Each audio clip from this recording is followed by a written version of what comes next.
అందరికీ నమస్తే, welcome to our channel. రీసెంట్గా జగన్మోహన్ రెడ్డి గారు అమరావతి రాజధానిపై మరి కొన్ని విమర్శలు చేయడమే కాదు, కొత్తగా మావిగన్ అనే ఒక కొత్త పదాన్ని సృష్టించి మరి దాన్ని వాడుకలోకి తీసుకొద్దామని చెప్పేసి ఆయన ప్రయత్నాలు చేయడం జరిగింది. అయితే అది ఎటు చూసినా సరే బాగా ట్రోల్స్కి గురవడం జరుగుతుంది. సో ఈ అంశం పైన మరి ఏకంగా ఆంధ్రప్రదేశ్ ముఖ్యమంత్రి నారా చంద్రబాబు నాయుడు గారు కూడా స్పందించడం జరిగింది.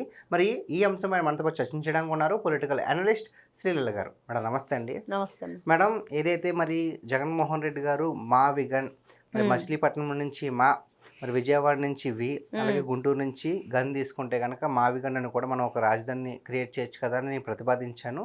ప్లాన్ బి కింద దానికి చంద్రబాబు నాయుడు గారు ఒప్పుకోలేదు అని చెప్పేసి మరి ఒక అస్త్రాన్ని అయితే బయటికి, ఒక ట్రోల్ మెటీరియల్ అయితే బయటకు వదలడం జరిగింది.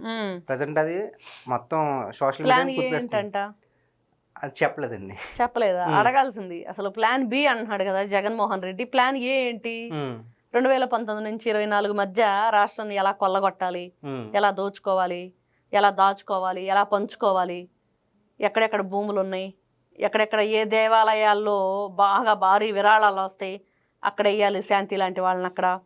ఇదే ప్లాన్ ఏ ఏంటో తెలిస్తే బి గురించి ఆలోచించవచ్చు. ఏదో ఎవరికి తెలియదు, నువ్వు ఎప్పుడు చెప్పలేదు, మరి చెప్పకుండా ఇప్పుడు సడన్ గా వచ్చింది నా ప్లాన్ బి అంటే ఏమనుకోవాలి జగన్మోహన్ రెడ్డి గురించి? ఏ అంటే నాకు తెలిసి 3 రాజధానుల గురించి ఉంటుందండి. 3 రాజధానులా? ఓహో, ఏ1 కాదా? Okay okay. Jaganmohan Reddy A one కదా, ప్లాన్ ఏ ఆయన గురించి ఏదైనా ఉంది కదా అని చెప్పేసి నేను అలా అనుకున్నా. A2 విజయసాయి రెడ్డి, A1 జగన్మోహన్ రెడ్డి, వీళ్ళిద్దరు జైల్ మేట్స్. అందరికి క్లాస్మేట్స్ ఉంటే జగన్మోహన్ రెడ్డికి జైల్ మేట్స్ ఉంటారు. ఎందుకంటే ఈయన స్కూల్కి వెళ్ళి క్లాస్మేట్స్గా పిల్లలతో ఉండే రోజుల్లోనే ఎగ్జామ్ పేపర్లు కొట్టేసి జైలుకి వెళ్ళిన బ్యాచ్ అనమాట. మరి ఇట్లాంటి వ్యక్తి మన కర్మ కాలి మన పిల్లల భవిష్యత్తుకి గండి కొట్టడానికి వచ్చాడు జగన్మోహన్ రెడ్డి 2019లో ఆంధ్రప్రదేశ్కి ముఖ్యమంత్రిగా. మరి ఇలాంటి వ్యక్తి వచ్చి ఏదో నోటికొచ్చింది మాట్లాడేసి దాని గురించి ప్రచారం చేయండి అంటే అందరూ పిచ్చోళ్ళలాగా దాని గురించి మాట్లాడుకుంటున్నాం. అంతే కదా? పిచ్చోడే కదా. మంచోడైతే అట్లాంటి మాటలు మాట్లాడతాడా? పిచ్చోడు కాబట్టి పిచ్చి మాటలు మాట్లాడి వెళ్ళాడు. మళ్ళా నిన్నొచ్చి అదే పిచ్చి మాటలు మళ్ళీ మాట్లాడుతున్నాడు.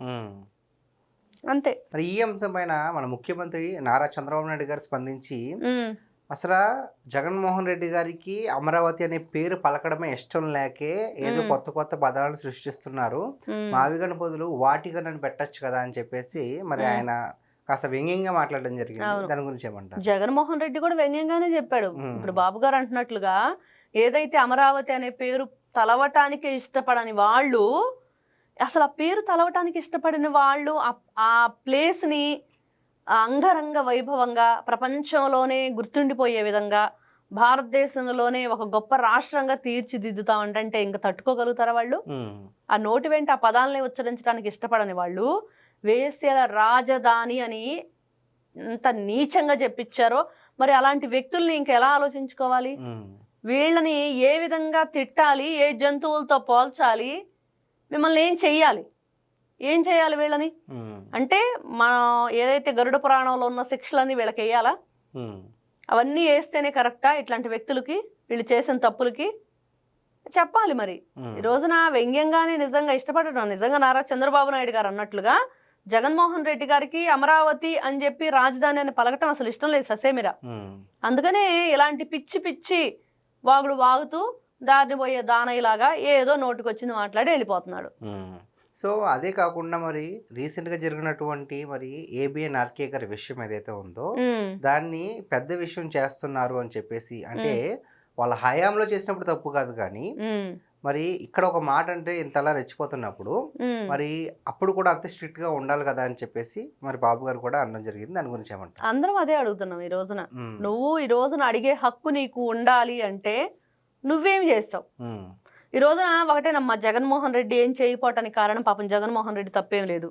ఎందుకంటే విషయం ఏంటంటే నారా చంద్రబాబు నాయుడు గారు అడిగినట్లుగా నీ పేపరు, నీ ఛానలు, లేకపోతే నీ పరిపాలన, నీ దగ్గర ఉన్న మంత్రులు, ఎమ్మెల్యేలు, ఎంపీలు, కార్యకర్తలు, నాయకులు ఎవరో వాట్ ఎవర్, మరి వాళ్ళందరినీ ఈ రోజున టీడీపీకి ఒక కట్టుబాటు, క్రమశిక్షణ, దాన్ని క్రాస్ చేస్తే దాని మీద చర్యలు ఉంటాయి.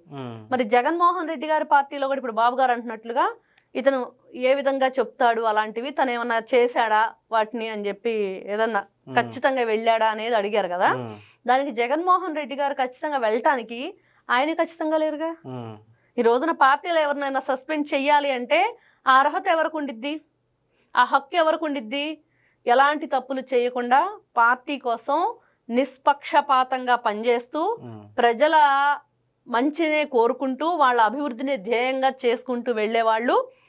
పార్టీ ఇప్పుడు 43-44 సంవత్సరాలు మరి ముందుకెళ్ళిందంటే టీడీపీ ఉమ్, ఎంత గొప్ప చరిత్ర. అదొక యూనివర్సిటీ అని చెప్పి అందరూ చెప్పుకుంటారు. ఉమ్, ఈ రోజున 2 తెలుగు రాష్ట్రాల్లో ఏ నాయకులు కూడా ఆ పార్టీ నుంచి వచ్చిన వాళ్ళే తప్పించి మరొకటి లేదు. అవును. మరి అలాంటిది ఈ రోజున జగన్మోహన్ రెడ్డి గారు ఫస్ట్ ఇదిగో మా పార్టీలు ఇలా చేశారు, మిమ్మల్ని ఈ పార్టీ నుంచి సస్పెండ్ చెయ్యాలి అంటే ముందు జగన్మోహన్ రెడ్డి సస్పెండ్ అవ్వాలి. ఉమ్, ఫస్ట్ ఆయనే సస్పెండ్ చేసుకొని ఒక లెటర్ రాసి పడేసుకొని ఉమ్, కనపడకుండా ఎటన్నా పడిపోవాలి అంతే. ఉమ్. అలా చేస్తే కరెక్ట్. అంటే మేడం ఇటువంటి అంటే ఒక విషయాన్ని తప్పుదారి పట్టించాలి లేదంటే డైవర్షన్ చేయాలనుకున్నప్పుడు జగన్మోహన్ రెడ్డి గారు ఏదో విధంగా ట్రోల్ అయ్యేలాగా మరి మాట్లాడి విషయాన్ని తప్పుదారి పట్టిస్తున్నారు. సో దీన్ని ప్రజలు గ్రహించి మళ్ళీ ఓటు వేయకుండా ఉంటారంటారా లేదంటే ఆ ఉచ్చులో పడే అవకాశం ఉందంటారా? ఇంకా ఉచ్చులో లేదు ఏమి లేదు. ఆల్రెడీ చూసారు ఆయన చేసిన రొచ్చంతా. ఉమ్, పడి దాంట్లో ఇబ్బంది పడి ఏంటి మాకు ఈ కర్మ అని అన్ని ఎన్ని రకాలుగా అనుభవించాలో అన్ని రకాలుగా అనుభవించారు. ఉమ్, అవన్నీ చూసిన తర్వాత కూడా ఇప్పుడు మనం ఎన్నో సందర్భాల్లో చెప్పుకున్నాం, ఆ గూట్లో తేలుంది, ఏలు పెడితే కుట్టింది ఆల్రెడీ తెలుసు, పడ్డావు బాధ, మళ్ళీ ఏలు పెడితే కుట్టిద్ది కదా. అయినా పర్లేదని ఏలు పెడితే అది నీ కర్మ, ఎవరు ఏం చేయలేం. ఉమ్. అంటే కాబట్టి కుట్టడం దాని ధర్మం. మరి అంతే. ఈరోజు జగన్మోహన్ రెడ్డి ధర్మం ఏంటి అంటే రాష్ట్రాన్ని దోపిడీ చేయటం, రాష్ట్ర ప్రజలకు అబద్ధాలు చెప్పటం. నవరత్నాలు అని చెప్పి ఏం చేశాడండి? మోసాలు చేశాడు ఉమ్, జగన్మోహన్ రెడ్డి. మరి మద్యపాన నిషేధం చేస్తాను, విడతల వారీగా నా అక్కల్ని నా చెల్లెల్ని మిమ్మల్ని జాగ్రత్తగా చూసుకుంటాను అన్నాడు. నీ ఇంట్లో చెల్లెలకే గతి లేదు జాగ్రత్త, నువ్వు ఎక్కడ చూసుకుంటున్నావు? నీ ఇంట్లో చెల్లెలకే నువ్వు గౌరవం ఇవ్వు. నీ ఇంట్లో చెల్లెళ్ళ మీదే రవీంద్రారెడ్డి చేత నీచమైన పోస్టులు పెట్టించావు.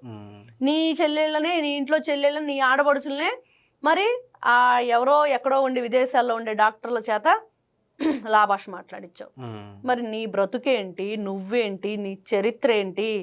మరి ఈ రోజున ఈ చరిత్ర చూసిన తర్వాత ఎవరైనా సరే మన పిల్లల గురించి, ముఖ్యంగా మన పిల్లల భవిష్యత్తు గురించి ఆలోచించే వాళ్ళు ఎవరు నాకు తెలిసి ఓటే వేయరు. ఇందులో ఎటువంటి సందేహం లేదు. జగన్మోహన్ రెడ్డి రానివ్వం అని చెప్పి ఈ రోజున ఆంధ్ర యువత ఒకటే పిలిపిస్తుంది. అది జరిగి తీరుతుంది, నిరూపిస్తారు. పట్టపగలే నక్షత్రాలు. ఆయన ఏందో అంటున్నాడు సినిమా చూపిస్తాని. ఆల్రెడీ నీకు సినిమా చూపించారు ఆంధ్ర రాష్ట్ర ప్రజలు. నువ్వు అసెంబ్లీకి రాకుండా, ప్రతిపక్ష హోదా కూడా లేకుండా పక్కన పడేస్తారు 11 ఇచ్చి. ఈ రోజున పట్టపగల నక్షత్రాలు కనపడుతున్నాయి. జగన్మోహన్ రెడ్డికి ఏం చేయాలో అర్థం కాక కళ్ళు మూసుకుంటున్నాడు కలలు కంటానికి, పగట కళలు. మరి అది కళ్ళు మూసుకొని పగట కళలు కంటున్నాడా, కళ్ళు తెరిచి కంటున్నాడో తెలియదు కానీ మొత్తానికి పిచ్చి కళలు అయితే కంటున్నాడు. ఆ పిచ్చి కళలు నెరవేరవు. నువ్వు పాదయాత్ర చేస్తావా, ఇంకోటి చేస్తావా తర్వాత సంగతి. అందరూ అంటున్నారు కాళ్ళ మీద నడుస్తాడు పాదయాత్ర అంటే, పాదాల మీద నడిచే యాత్ర కాదు. నువ్వు కాళ్ళు పైకెత్తి చేతుల కింద పెట్టి నడిచినా కూడా రాష్ట్రం అంతా నువ్వు ఏం చేయలేవు. కాబట్టి నువ్వు జైలు యాత్ర చేయటం కరెక్ట్ అనేది అందరూ చెప్తున్నమాట. ఎలాగో పాదయాత్ర ప్రస్తావన వచ్చింది కాబట్టి మరి ఈ రోజు సాక్షి పత్రికలో కూడా మరి ఒక ఆర్టికల్ రావడం జరిగింది. ఇద్దరే సో మీరు చూసే ఉంటారు. మరి వైఎస్ రాజశేఖర రెడ్డి గారు పాదయాత్ర మొదలుపెట్టి 23 ఏళ్ళు పూర్తయిందని చెప్పేసి ఒక ఆర్టికల్ ఇద్దరు ఒక టైటిల్ ఇచ్చారు. సో నిజంగా ఇద్దరు అంటారా? అందులో 100% కన్ఫర్మ్. ఏ విధంగా? దోచుకోవటంలో, రాష్ట్రాన్ని లూటీ చేయటంలో, ఎక్కడ భూములు ఉన్నాయి, ఎక్కడ మరి ఎక్కువ డబ్బు దేని మీద ఆదాయం వస్తుంది, దాంట్లో ఏ విధంగా కల్తీ చేయాలి, ఏ విధంగా మనం దోచుకోవాలి అనేది. మరి అక్రమాస్తుల కేసులో 16 నెలలు ఎవరు జైల్లో ఉన్నారు? IASL IPSL సైతం పోలీసులను కూడా ఊచలు లెక్కించిన ఘనత ఇద్దరే. మరి ఇద్దరు దేనికి తీసుకోరు? తండ్రికి తగ్గ తనయుడు అన్నారా అంటే అబ్బ కంటే 6 ఆకులు ఎక్కువే తిన్నాడు రవిడు అనాలా?